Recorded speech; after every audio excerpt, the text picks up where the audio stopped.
Heyo, it's BonusSatis. How's it going, guys? Today is part 2 of League 101, and we're going to be looking at laning. So that means champion matchups, CSing, lane pushing, warding, and map awareness. So first off, this is part 2 of the series, so don't forget to check out the previous part, which was on mindset. Today is on laning, and when it's ready, part 3 will be on team fighting, where to ward, when to baron, dragon, get objectives, and playmaking. Okay, so for today, how to win your lane, that is the biggest question. There is a lot that goes into it. I will try and mention everything, doing my best to quickly skim over the boring parts and focusing on the important sections, so hang on to your booty, and I will do my best to keep you entertained as we go. So before we even start the match, we need to have good runes and masteries for that specific champion. Believe it or not, it is a big help. I myself am really bad at knowing the breakdown for each champion, so I just have some general pages that work well for many champs but fills a role like AD, jungle, AP, or support. Riot has made it easy, so if you cannot afford tier 3 runes, tier 2 runes only cost 1 IP. The advantage of runes is that they provide a great early game boost. For example, 35 AP does not sound like a lot in the late game, but at the 5-minute marker, that is a huge advantage. Okay, so runes and masteries are set, but we need a good build. Knowing a solid first item is crucial.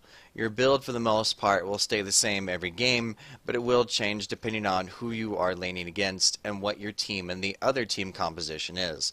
So knowing a good build and first item is step 1 in the game. The suggested build that Riot gives is outdated, so just Google something, or try champion.gg. It gives the most common build for that champion. It's pretty legit. I personally use this one a lot. And by the way, they're not paying me to say that, but if anyone over at champion.gg is watching, hey, 20 bucks would be nice. I like you, you guys like me, y'all could pay me to like you even more, just saying? No? Oh, okay. Alright, well, enough of that then. In lane, knowing your champion well enough to last hit in CS is core to the game, though learning each champion's auto attack time and damage output is time consuming and tedious at best. My suggestion, if you have CS issues, load into a custom game and by the 15-minute mark you should have around 100 CS. Keep playing until you consistently do 100 plus by the 15 minutes. When you are practicing, play some music in the background, or something to make it fun. Trust me, there's nothing quite as boring as practicing a game so you can later play the game. So, let's say you're a last hitting god. Cool. Now knowing your best combo of abilities is super helpful. Like, do you have a sick AAQ, AAE combo? Being able to chain your abilities is what you need to chunk down the other player. So knowing what they are and practice in a custom game until you can have it down and can murder the other player. Yay, this means more practicing. Speaking of the other player, we do need to know how to play against that champion. Do they do AD damage or AP? Do they have long cooldowns on the spells? Are they an early or late game players? Do they suffer from sudden death syndrome when hit in the face? Or are they tanky little mofos? Knowing who you are playing against, the range of their abilities, rough estimation of the cooldowns, and what they're building is next core part after CSing. Simply put, know your enemy. Okay, so just how we need to know what we are building, take note of what the other champion is building. Like, are we pure AD and they have a ton of armor? You need to know how to counter that and adjust our build so we have a balanced lane. So our build in champion, the other player's build in champion. The next step is actual in-lane fighting. So going ham on a biscuit from the start is a idea. We will miss CS and be at a disadvantage. Find the balance of poke and farming when possible. Poke them right as they're going to take their own farm. Timing and patience is important, and honestly, it's pretty much everything in this game. Wait a minute, yeah, now that I think about it, that literally is this entire game, is timing and patience. Quick recap. Runes, masteries, CS, build, champion finesse, and knowledge of the other player. They needed to be mentioned, but now for the real meat of this video. Knowing your lane, map awareness, champion micro, and minion lane control. If you remember anything from this video, these 4 points will greatly help your game. Danger zones. Know your lane. What I will be calling green, yellow, and red areas of your lane is important. When I was new to League, I found a super handy map that someone had made. So here's my own version of that. Because this is a video, feel free to pause it and study it for a moment. I have a map of top, mid, and bottom. This map shows us playing on the blue side of the map. So this is the direction the map progresses. And simply reverse the red and green when playing on the red side. Okay, so green is good. Yellow, caution. Red, you're asking for bad things to happen to your body. Green is your safe area. This is our happy place, and you do not need to worry about a gank as you can simply walk to safety. Yellow is really where most of the fighting will happen, and you need to watch for ganks. Red, this is where you'll push if they are gone and you have wards to warn of any incoming danger. Maybe you are fed or you have a friend with you, but as a rule of thumb, do not stand around in the red area as bad things will happen to you. So never ever run into the red area by yourself unless you know where the other players are or you have it fully warded. It's a risky call. So when to play in that area? Well, did you just see the jungler bot? Did your laner just recall? Do you have river warded? If so, then it's probably safe to play in the red zone. In general, this map will work, but it depends on who the jungler is. It will change on a diver or a melee tank. The yellow area might be bigger and the green area smaller, but as an overarching idea, keep in mind where you can play safe. The flip side is knowing where the other player has overextended and is out of position, so you can help them by resetting their death timer. Map awareness is huge, and if you have any desire to play jungle, this is what makes a difference from a crappy jungler to a great jungler. Keeping track of the laners sounds simple, but when playing the game seems nearly impossible. If you do not already watch the minimap, you need to start now. I have no idea what the pros do, but I personally glance down the minimap about every 10 seconds or so. After you get into the habit of doing it, you can track any movement under your peripheral vision. The reason for doing so is that you will notice when the other players are missing from lanes or when they are coming towards yours. If your team has any vision, they will stand out and you will know when to back off and play it smart. This is not easily picked up, but is very, very helpful.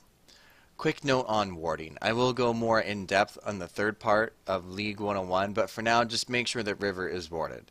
Think of wards as birth control. It's a cheap preventative to ruining the rest of your game. So for the love of kittens, ward. Champion micro. So you have items, champion knowledge, and positioning all buttoned down, but you are still losing. Here's my rule of thumb that I use. Once you have 2 deaths without any kills, play super cautious. And if you have died 3 times without any kills, your lane is lost. Or let's say in bot lane, if between the two of you there's 3 deaths without any kills, that lane is lost. So at that point, stay under your tower. Don't try and make plays, only capitalize on their mistakes.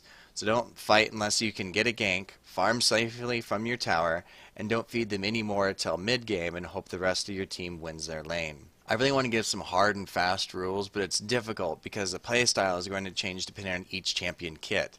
But in general, ask yourself these questions to improve your game. Am I out of mana? Could be due to spamming abilities instead of well-placed spells. Am I behind on CS? Could be you're too focused on poking and not watching your farm. Am I playing too aggressively? It could mean that you're getting consistently ganked and pushing too far in. Am I having a hard time finding times to fight? Could be you're pushing your lane and not just last hitting, so you're under the enemy tower. Am I playing too passive or scared? Could mean you're a little bitch and need to grow a pair. Okay, no really. But if they're half-life in lane, push hard on them. That's a good time to try and take the advantage. Another quick note, if you're doing all of this and are winning your lane, be a team player and give a gank on mid. Another possibility is that you won your lane first, so go help push middle.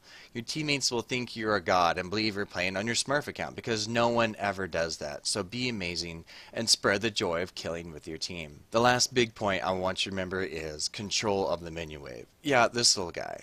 You can do a lot with them, and knowing how to run them about is super duper helpful. You can freeze or build and push your lane, but you need to know when to do that.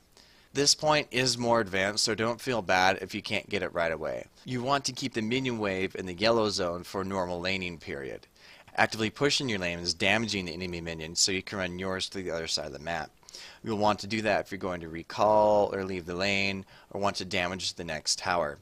Freezing the lane. This is simply last hitting. You want the wave to stay where it is for as long as it can. Reasons for freezing a lane is you want to keep the other players in lane, maybe they are low, so prepping for a gank, or you want to poke to try and set up a kill, or trying to bring attention to your lane as your team goes for a flank or invade in the jungle. You can actually create a super minion wave so they build and will push by themselves. To do this, take half of the creeps. Only kill the 3 melee fighters so only the casters are left. When the next wave shows up, your side will be bigger and will push. Do this to create a wave that automatically pushes to force the other team to address the issue, which will give you 2 options. Push with it or take another objective. My last quick point before this video ends is working with a jungler. So that is another player, and we can't control them, but they are a big help to us in laning. Keep in mind that if your lane is behind, a smart jungler will help feed a winning lane for the betterment of the team. So when you do get help, be nice, type in chat, and use smart pings to call for help. When the friendly neighborhood jungler does come in the lane, be a playmaker. Don't sit back and expect them to do all the work. A good 2v1 will go in your favor if you're only 3 kills behind. Overall recap. Understand your champion, lane, build, enemy laner, danger zones, and creep waves. Knowing all this is the exact same information that pro players have.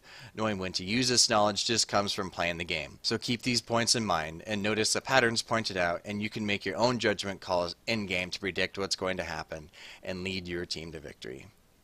Alright guys, this was my League of Legends 101 on laning. If you enjoyed it, give this video a thumbs up. If you have any thoughts or comments, go ahead and post those below. Also guys, make sure to hit that subscribe button. There is more great content coming. There's more build videos to come in this series and others. And remember, good luck, have fun.